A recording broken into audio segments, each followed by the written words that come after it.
Hello everyone, welcome to EduTap and welcome to today's session, which is going to be very important from your exam point of view, as we are going to discuss the Financial Stability Report June 2024. So in June 2024, there is the Financial Stability Report that has been released by the Reserve Bank of India, and I hope you know that how important this report is from the exam perspective. Okay, so today we are going to have the discussion regarding the Financial Stability Report. I am going to show you some major highlights that has been given by the Reserve Bank of India in regards to the Financial Stability Report. So whenever the report is released, the RBI also releases the major highlights that are very important from the exam point of view. So I wanted to bring it for you so that you have the clarity about the major highlights and you know that which data points are very important that you cannot miss. So let's start with this discussion about the Financial Stability Report today. This is important from the objective point of view as well as the descriptive point of view of the RBI Grade B examination. So let's get started, okay? But before that, do subscribe to the YouTube channel of EduTap to continue getting these videos, as well as join our Telegram channel. In the Telegram channel, you are going to get the PDF of the session, okay? And the link of the Telegram channel will be provided in the description box below. So now let's start with the Financial Stability Report that is released in June 2024. It was released recently only, that is on 27th of June 2024. Okay. Now the Reserve Bank has released the 29th issue of the Financial Stability Report. So this is the 29th issue of the Financial Stability Report that the RBI has released in June 2024. Now this reflects the assessment of the Financial Stability Report. What does it show? What this report tells us about? So it shows the assessment of the resilience of the Indian financial system, that how resilient the Indian financial system is, how resilient our banks, how resilient our NBFCs are. Okay, so it shows the Financial Stability Report, it shows the financial resilience of the banking system, of the financial system. Okay, now it shows the risk to financial stability also, that what are the risk that can come to the financial stability of the country. So this is the report of the Financial Stability Report that is released by the Reserve Bank of India in June 2024, and this report shows the resilience of the Indian financial system, how resilient our banks, how resilient our NBFCs are, as well as it shows the risk to the financial stability. Now here it is written that it is the collective assessment. The FSR is the collective assessment of the subcommittee of the FSDC. So what is this FSDC? FSDC is the Financial Stability and Development Council that has been constituted in 2010. Okay, and the council, the chairman of the council is the finance minister of our country. Okay, the members of the council are the head, the governor of the Reserve Bank of India, the chairman of the SEBI, the chairman of the IRDAI, the chairman of the PFRDA. That means the financial regulators of our country. The head of the financial regulators, that is the members of the FSDC. So you can understand that how important this council is. Okay, so FSDC, the chairman of the FSDC is the finance minister.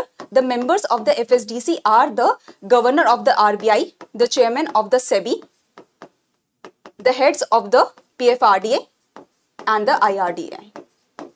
So you can understand that the regulators, they have the presence in this FSDC, as well as the chief economic advisor of our country, they are, and other important members are also part of the FSDC. Now this FSDC, that is the Financial Stability and Development Council, that works for the financial resilience, that works for the financial stability, it has a subcommittee. It has a subcommittee. So FSDC subcommittee, so FSDC has a subcommittee. Now the head of the subcommittee is the governor of the Reserve Bank of India. So the governor of the Reserve Bank of India is the chairman of this subcommittee, and the members of the FSDC are also the members of the subcommittee, as well as the 4 deputy governors of the RBI, they are also the members of the subcommittee. So this is the idea regarding the subcommittee that has been set up under the chairmanship of the governor of the Reserve Bank of India, and they meet more often. So the subcommittee of the FSDC, they meet more often than the full council. All the members of the FSDC are also the members of the subcommittee. The regulators, the head of the SEBI, PFRD, IRDI, the chief economic advisor and such, they are also the member of the subcommittee, as well as additionally all the 4 deputy governors of the Reserve Bank of India, they are also the member of the subcommittee. Okay, so now this subcommittee of the FSDC, this has given the collective assessment for the FSR. Okay, So the Reserve Bank has released the 29th issue of the FSR, which reflects the collective assessment, the collective projections, the collective arguments of the subcommittee of the FSDC. So I hope you have the clarity regarding this. So FSR, first of all, it is a half-yearly publication. So the last FSR was released in around December 2023. Now the FSR is released in June 2024. It reflects the collective assessment of the subcommittee of the FSDC, and it shows us the assessment and the evaluation regarding the risk to the financial stability and the resilience of the financial system, the banking system and the NBFCs and such. FSR consists of 3 chapters. So these 3 chapters are macro financial risk, the financial institutions' soundness and resilience, regulatory initiatives in the financial sector. Other than these 3 chapters in the FSR, there is also the systemic risk survey that is released. Okay. Now these 3 chapters we are going to discuss in depth in the complete FSR discussion. Right now, in this session, we are only going to discuss the major highlights that have been released by the Reserve Bank of India. So the Reserve Bank of India has released the major highlights. Here you can see that when the FSR was released, the RBI released the major highlights. So we are going to have the discussion on these major highlights because they are the most important, we can say, as the RBI has released them separately. So these 3 chapters, the in-depth understanding, the in-depth discussion on these 3 chapters and the SRS, we are going to have in the coming week, but today we are going to discuss the major highlights of the FSR that are the must for you. Okay, so the global economy is facing heightened risk from the prolonged geopolitical tension. So it was thought that the Russia-Ukraine war will be finished fast. It will be a 1-year scenario that will happen, but the geopolitical tensions are extending and new geopolitical tensions are coming up. So that is a big problem for the world economy, because if the tensions are going on continuously, the economy is not able to grow in a good pace because the supply chain disruptions happen, the countries are getting fragmented. So that is not good. Elevated public debt and the slow progress in the last mile of disinflation. So disinflation is happening. That means inflation is reducing. Let's say from 8% to 6% to 4%, but still the disinflation, the last mile of disinflation is getting tougher to be done. Okay, so disinflation is happening, but the last mile of disinflation is having slow progress.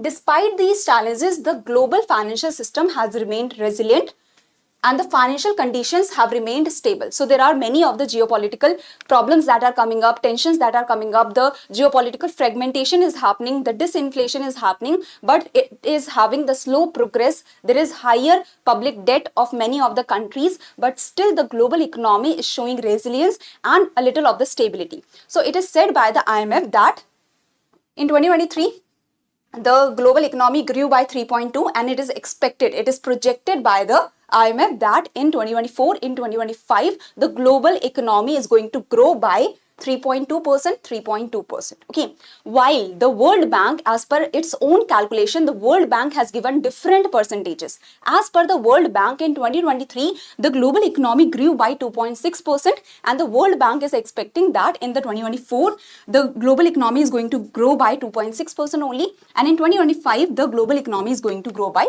2.7%. So here you can see, against this backdrop, against this condition of the geopolitical tensions, fragmentation, disinflation that is having slow progress. So against this backdrop, the International Monetary Fund has projected global growth to remain steady at 3.2% in 2024-2025 as in 2023. Okay, while that is 0.3 percentage points higher than its October 2023 projection. So this projection that has been given by the IMF, this is the projection that the IMF released in April 2024 in its World Economic Outlook report.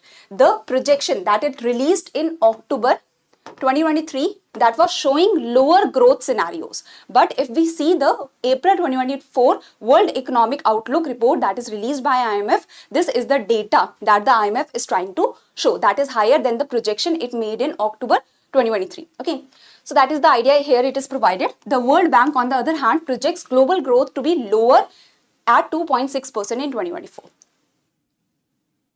So is it fine? Vandita, voice is fine, right?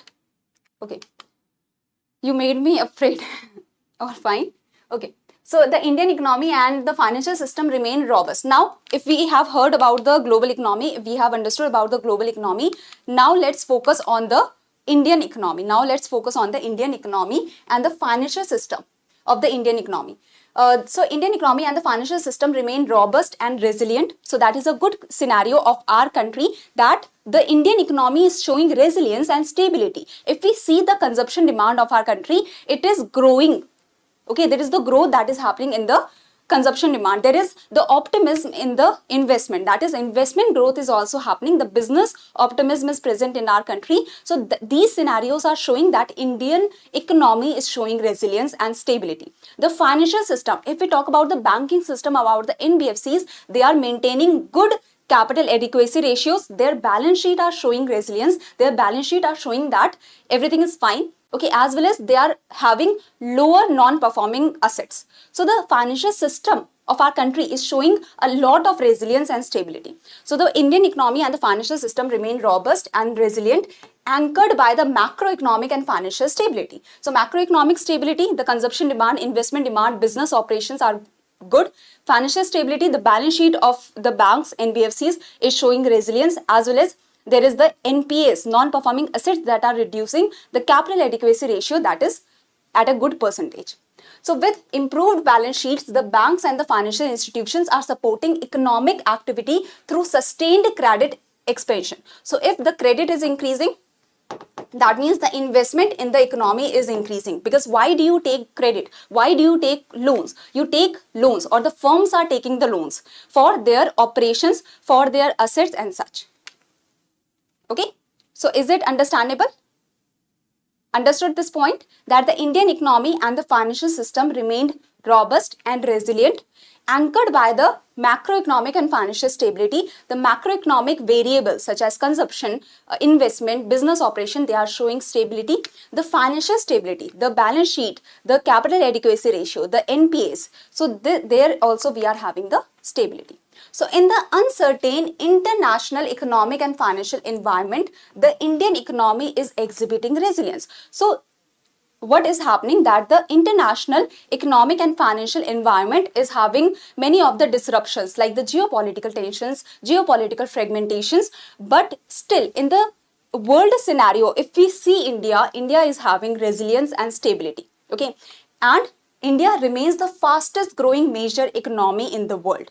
India's contribution. So if you remember that in the previous year, this question has come, that India's contribution in the global growth. So this question has come in the RBI Grade B previous year. So you can see that direct questions can be made from the FSR. Okay, India's contribution to the global growth is rising and currently stands at 18.5% in 2023-24. So this is a very big deal, that we are the fastest growing major economy, as well as the India's contribution to the global growth is 18.5%. That is single country, that is India, is able to contribute so much in the global growth. It is not in points. It is not 0.1, 0.2, 0.3 or 1, 2, 3%. It is 18.5% of the contribution India's growth is providing in the global growth. So I hope this is clear. Okay. Now coming to the next point. So we have discussed about the global growth. We have discussed about the Indian economy in brief. Now coming to the macroeconomic the data regarding the banking system. So we are starting with a scheduled commercial bank. Okay, so the capital to risk weighted asset ratio, the capital to risk weighted asset ratio. Okay, so risk weighted asset is what? The assets, that is the loans that we are providing. The loans that we are providing. We are providing the banks are providing loans, let's say. The banks are providing loans. So banks are providing loans, they are getting interest on these loans. So banks are getting the interest on these loans. So these are the assets that the bank are having, because banks are earning the interest on the loans. So loans are the asset. But what if this loan doesn't come back? So there are the risk weight that are attached with these loans. There are risk weight that are attached with these loans. Let's say you are giving money, the banks are giving money to the government. So through government securities. Okay, so that is the loan that the banks are giving, that has 0% risk weight. Because if the loan is given to the central government has the capacity to return the loans. Okay, if the loan is given to, let's say, big corporates, so let's say the risk weight is 50%. if the loans are given to the MSMEs, let's say the risk weight is 125%.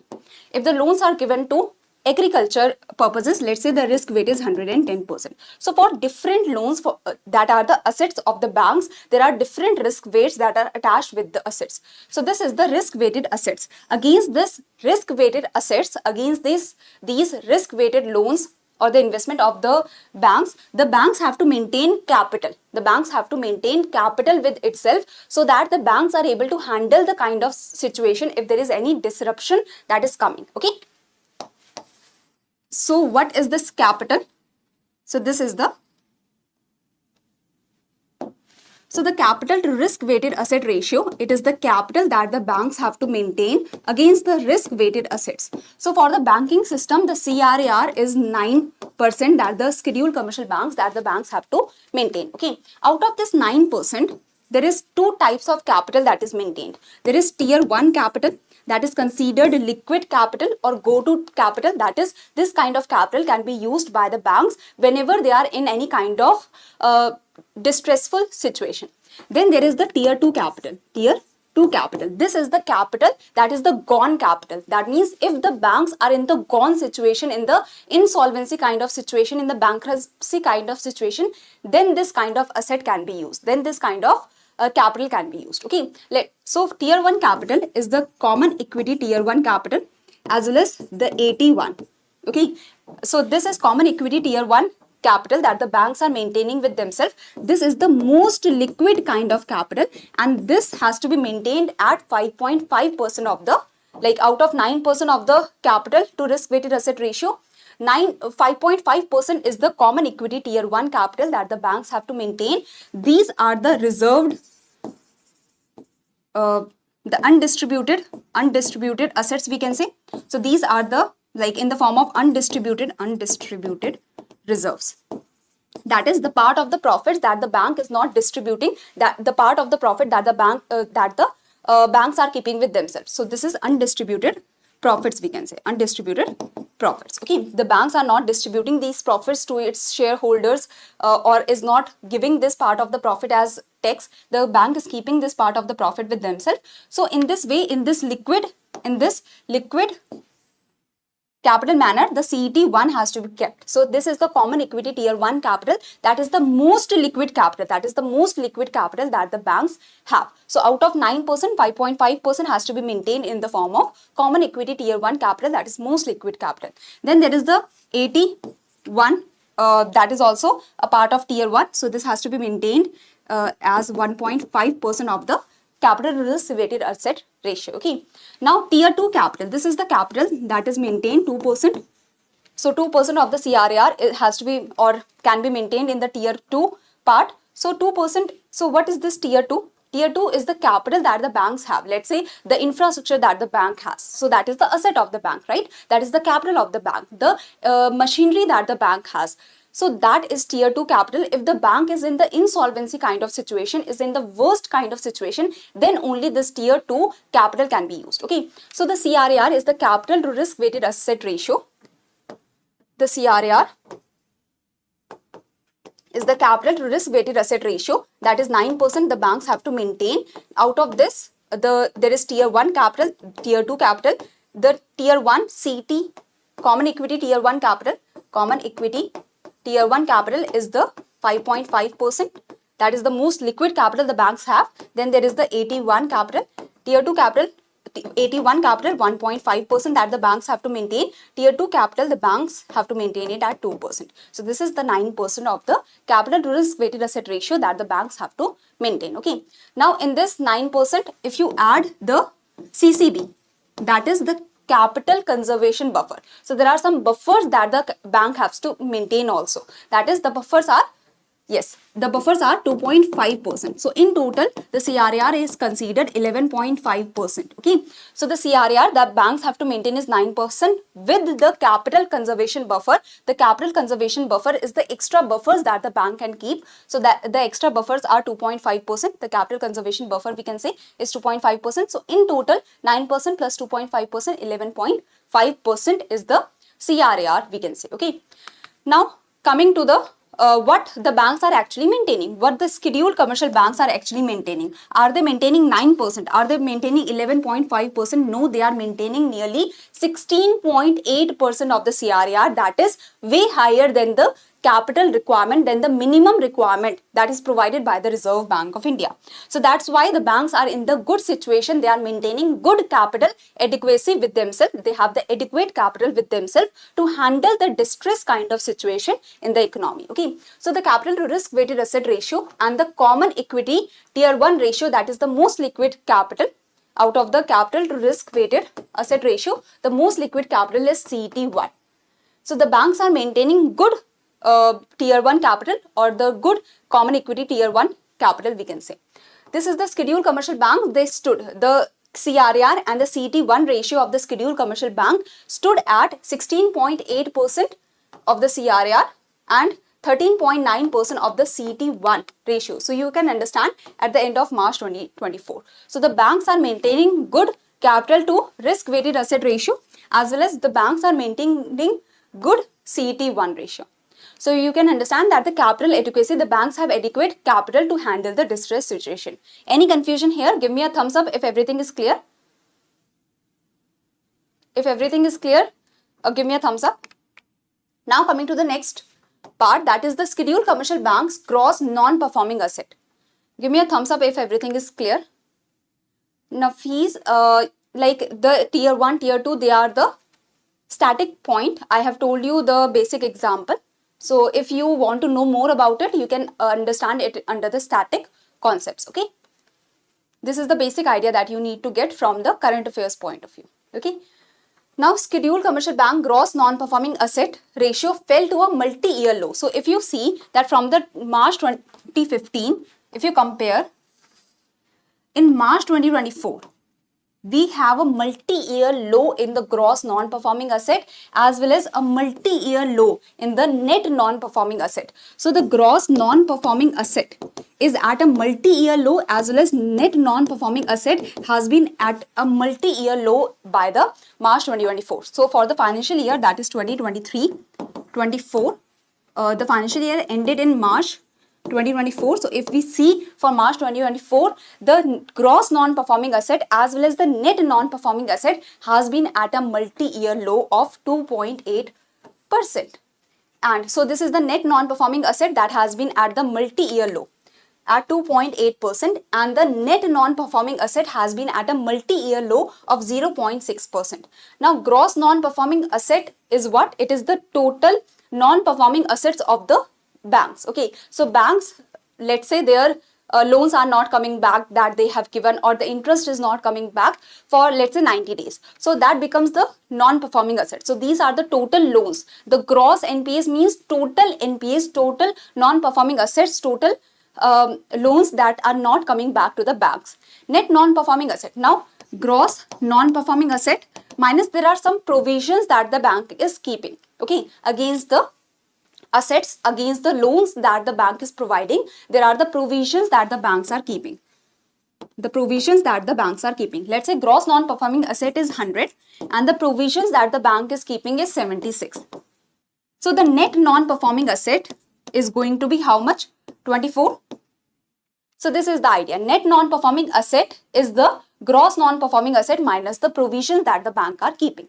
So out of the gross non-performing asset, there are the provisions that the banks have kept, that okay, if the loans are not coming back, if there is any kind of distressful situation, so these provisions can be used by the banks. So from the gross non-performing asset, if we deduct the provisions that the bank has kept, so this is the net non-performing asset that the banking system has. So the net non-performing asset is 0.6%, while the gross non-performing asset is 2.8% at the end of March 2024, and this is at the multi-year low, so that you can understand. Understood? Okay, coming to the provisioning coverage ratio. So we have just discussed that out of the gross non-performing asset, there are some provisions that have to be maintained. Okay, so this is the provisioning coverage ratio. This is the provisioning coverage ratio. That is, let's say your gross non-performing asset is 100, your provisions that you are keeping is 76.4. So in the percentage, multiplied by 100. So the provisioning coverage ratio will be 76.4%, and this is the provisioning coverage ratio that the banks are maintaining. So the banks are maintaining 76.4% of the provisioning coverage ratio. Okay, if you see the public sector banks, the private sector banks, and the foreign banks, the public sector banks are keeping the provisioning coverage ratio of 77.1%. The private sector banks are keeping the provisioning coverage ratio of 73.9%. The foreign banks are keeping the PCR, the provisioning coverage ratio of 87.5%. So in total, all the scheduled commercial banks in total are keeping the provisioning coverage ratio of 76.4%. So out of the gross non-performing asset, there is the provisioning coverage ratio. So the provisions, out of the gross non-performing asset, there is the provisions that the bank has kept. So this is the provisioning coverage ratio. Okay. So in the percentage form, the banks are keeping 76.4%, or the ratio is 76.4. Okay. So this is the idea that while the GNPA stock decreased across all bank groups, so the GNPA has decreased, as we have seen that the GNPA has decreased across all bank groups, and in total the data that you have to remember is for all the scheduled commercial bank, because the sector wise data, the component wise data is hard to remember. So at least remember the data for all the scheduled commercial bank. Okay. So while the GNPA stock has decreased across all the bank groups, active and deep provisioning by the public sector banks and the foreign banks resulted in an improved provisioning coverage ratio in the March 2024. So the public sector banks as well as the foreign banks are keeping good provisioning coverage ratio, and due to which the provisioning coverage ratio for all the scheduled commercial banks, the average we can say has improved. Okay. So while the GNPA ratio is decreasing, gross non-performing asset stock is decreasing across all the bank groups, there is active and deep provisioning by the public sector banks and the foreign banks that resulted in an improved provisioning coverage ratio as compared to the previous year, as compared to the September 2023 and March 2023, there is the higher provisioning coverage ratio that the banks are keeping. I hope this is clear. Provisioning coverage ratio is the proportion of the provisions held for NPAs to gross non-performing asset. So the provisions that the banks are keeping divided by the gross non-performing asset, this is the provisioning coverage ratio. Okay. Now coming to the another important point from the report, that is macro stress test. So what happens that right now we have the data for March 2024. Okay, that what is the CRAR? Can you tell me that what is the CRAR for March 2024 for the banks, for the scheduled commercial bank? So anyone that is able to tell me the data now? It is 16.8%. Is it correct? Yes, very good. It is 16.8%. So we have the data for March 2024 that the CRAR for the scheduled commercial bank was 16.8%. Now let's say that we want to see that how much CRAR, how much capital adequacy the banks are going to have by March 2025. In the normal situation, that is known as the baseline situation, if some adverse condition happen, so what will be the CRAR in the medium stress situation, and what will be the CRAR in the most stressful situation? So macro stress test for the credit risk reveal that scheduled commercial bank would be able to comply with minimum capital requirements with the system level CRAR in March 2025. So that is if under the baseline scenario. Simply under the baseline scenario, what will be the CRAR of the banks, of the scheduled commercial banks in March 2024? What will be the CRAR in the medium stress situation, and what will be the CRAR in the under stressful situation, under most stressful situation or severe stress situation. So we want to see that by March 2025, what will be the condition of the CRAR in the banks at the baseline normal situation, in the adverse situation, and in the severe stress situation. So as per the macro stress test that has been done by the in the FSR, so as per the macro stress test, the baseline, in the baseline normal situation, the banks are going to keep the CRAR of 16.1% at the end of March 2025 in the adverse situation, in the medium stress situation, the banks are going to keep the CRAR of 14.4% by the end of March 2025, and in the severe stress situation also, the scheduled commercial banks are going to keep higher CRAR, that is higher than the 11.5%. So in the severe stress situation also, the scheduled commercial banks are going to keep the CRAR of 13.0% by the end of March 2025. This is the projection that is given, and in any of the situation you can see that the CRAR is going to be higher than the 11.5%. So macro stress test for the credit risk revealed that scheduled commercial bank would be able to comply with the minimum capital requirement, that is 11.5%. So the CRAR plus the CCB, so capital to risk weighted asset ratio plus the capital conservation buffer. So the minimum capital requirement is 11.5%.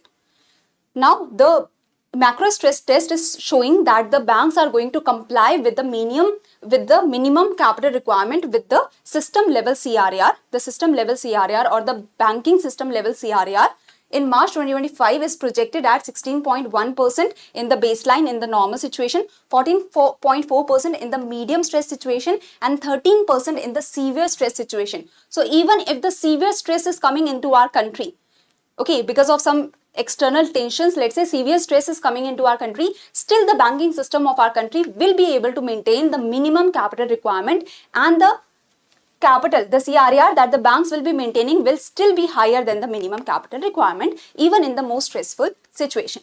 These scenarios are stringent, conservative assessments that have been done on the basis of hypothetical shocks, and the results should not be interpreted as forecast. They are just the assessment that has been done by the providers of the FSR. That is the idea. Okay, I hope this is clear. Give me a thumbs up if the macro stress test is clear, because the idea that you need to have is important. What is the provision? Provision is, let's say you are having the gross non-performing asset of 100 rupees. So banks are keeping some capital, okay, that can be used for covering this gross non-performing asset. So that is the provision that the banks are keeping against the non-performing asset. Clear? Only one student is getting the idea. What about the others? Clear, Ritika? Okay. Clear, Sorish? So all, just give me a thumbs up very fast, so that we can move forward. So this is going to be the last 2 points that we are going to discuss from the highlights. So non-banking financial companies remain healthy. So even if we see for the NBFCs, they have remained healthy with the CRAR of 26.6%. The gross non-performing, so their CRAR, you can see that how high their CRAR is. Okay, that is 26.6%. The gross non-performing asset ratio at 4%. So their gross non-performing asset has remained at 4%, and the return on assets that they have got is around 3.3% respectively at the end of March 2024. So if we see in the previous year, we can say, that is in for the data that was released for the September 2023. Okay, for the September 2023, the FSR that was released in December. So this FSR told that for September 2023, at the end of September 2023, the NBFCs are maintaining the CRAR of 27.6%, and that is higher than the minimum 15% that the NBFCs have to maintain. So the banking system, they have to maintain the minimum of 9%, while the NBFCs have to maintain the minimum CRAR of 15%. Okay, so this was the data for September 2023. Now the FSR that is released in June 2024 for the end of March 2024, this showing the data that the CRAR of the NBFCs at the end of the March 2024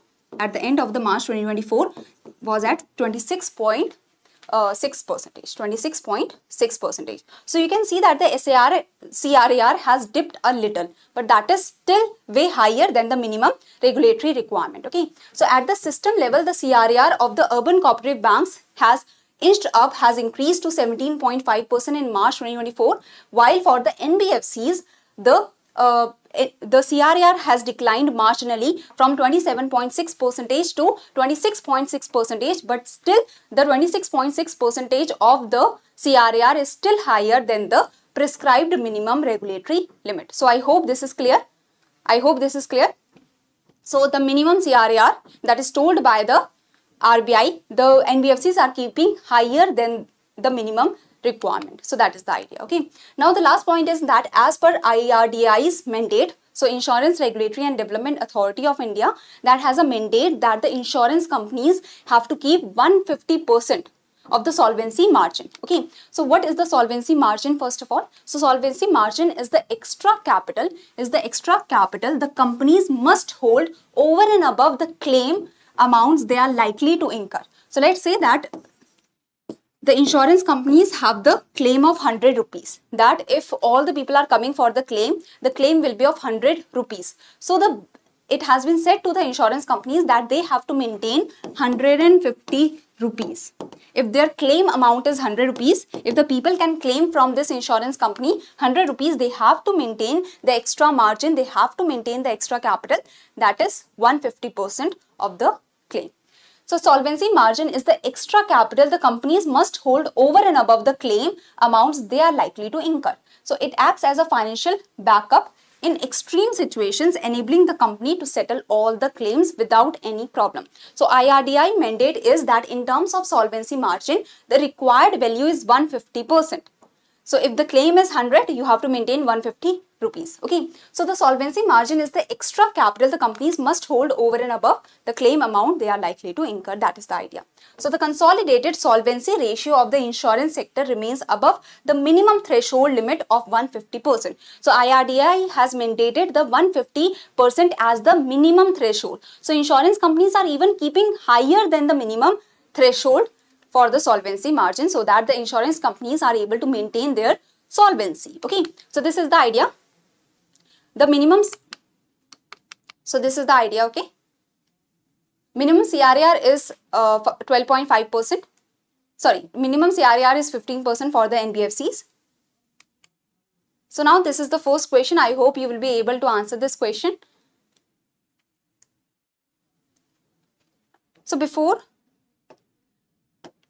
So these were the highlights that were given by the Reserve Bank of India. Now we have discussed these highlights, as well as I have also shown you some important diagrams that you needed to see from the final report, and we will discuss the final report. We are going to discuss this complete report. I will try to bring it in the next session, okay, in the next week, and where we are going to discuss the 3 chapters of the FSR. We are going to discuss the SFS of the we are going to discuss the survey also that is provided in the FSR. Okay, so these are the highlights. Now, if you go to edutap.co.in, the blogs in the free material, there are the blogs that are provided to you, so that if you want to get the information regarding the examination, let's say you want to get the information regarding the RBI Grade B examination, so you can scroll down and you can go to the topics section. And here, if you want to know more about the RBI Grade B, you can get to know about the exam information is provided here, as well as in the success story section, you can know the strategies of the toppers, that what strategy they adopted, how they were able to clear the examination, or what was their strategy. So if you want to know more about the examination, you can know from here, as well as. So now this is the first question. I hope you will be easily able to answer this question. Okay, if you want to know more about the RBI Grade B examination, you can check out the blog section. And this is the first question. And this is the second question. You can write your queries in the comment section. I will also have to confirm, and then I will be able to tell you clearly. Okay. No, there is the minimum limit that is given for the CRAR. For the CRAR, the minimum limit is given by the RBI. Okay. You are most welcome. Yes, Shwetang, like in a stepwise manner only I can do now. So FSR has recently been released. This is one of the most important reports of the Reserve Bank of India. So we had to discuss the highlights of the session. Now I'm going to bring a complete session on the FSR, and then I will cover the extra data if there are on the debt and other data that the Reserve Bank of India has released. Okay. Okay, so this is the second question. I hope you will be able to answer this question. Do tell me in the comment section if you have any query. I will try to answer the query. Do tell me in the comment section, as well as do tell me that if you like the session. So thank you very much for joining the session, and let's meet for the full session now in the next week. So thank you everyone. Thank you for bringing this. Thank you for coming, and thank you for joining the session. Do tell me in the comment section below if you like the session and you want the full session in part, or do you want it like the annual report? That is in the single part you want the session, or you want the session in 2 parts for the FSR. So do tell me in the comment section that also, okay? Yes, for the UCBs and for the scheduled commercial, I will have to check. I will check and I will tell you in the comment section, okay? So thank you very much. Thank you for joining the session.